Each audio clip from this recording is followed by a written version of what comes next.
आगामी मनपा निवडणुकीसाठी महायुतीचा फॉर्म्युला ठरलेला आहे। मुंबई ठाण्यासह 5 मनपांमध्ये शिवसेना आणि भाजप एकत्र लढणार असल्याची सूत्रांची माहिती आहे। ठाकरे बंधू जिथे एकत्र लढणार आहेत तिथे शिवसेना आणि भाजप एकत्र लढणार आहे। त्यामुळे हा ठाकरेंना शह देण्याचा प्रयत्न असल्याचं बोललं जातं। मुंबई ठाणे कल्याण डोंबिवलीमध्ये भाजप आणि शिवसेना एकत्र लढणार आहे। नाशिक नागपूर महापालिकेतही शिवसेना भाजप एकत्र लढेल। नवी मुंबई महापालिकेबाबत मात्र अद्याप कोणताही निर्णय घेण्यात आला नाहीये। पुणे आणि पिंपरी चिंचवडमध्ये भाजप राष्ट्रवादी स्वतंत्र लढणार आहे। तर या 5 महापालिकांमध्ये ठाकरेंची युती पक्की झाली आहे। ठाणे, कल्याण डोंबिवली, नवी मुंबई, पुणे आणि नाशिकमध्ये ठाकरे एकत्र लढणार आहे।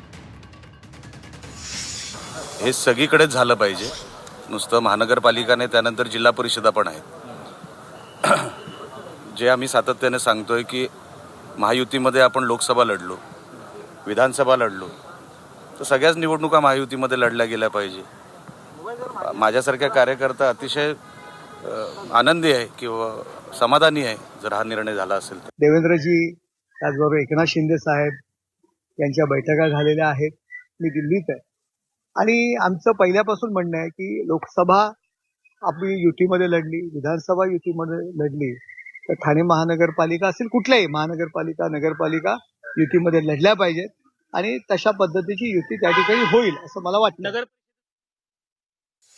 ही महायुती ठाण्यामध्ये होणार आहेत का, कल्याणमध्ये होणार आहेत का, डोंबिवलीमध्ये होणार आहे का, पुणे पिंपरी चिंचवडमध्ये होणार आहे का? म्हणजे फक्त मुंबईसाठी सत्ताचा वाटप आणि विशेषतः सत्ताकरणच्या नावाखाली अर्थकरण करण्यासाठी सर्व एकत्र येत आहेत। मात्र आपापल्या जिल्ह्यामध्ये, आपापल्या विभागामध्ये वेगवेगळी भूमिका मांडत आहेत। त्यांनी जाहीर करावं का नागपूरमध्ये पण महानगरपालिका महायुती म्हणून लढणार आहेत, तर नक्कीच आम्हाला वाटेल की महायुती एकत्रित आहेत।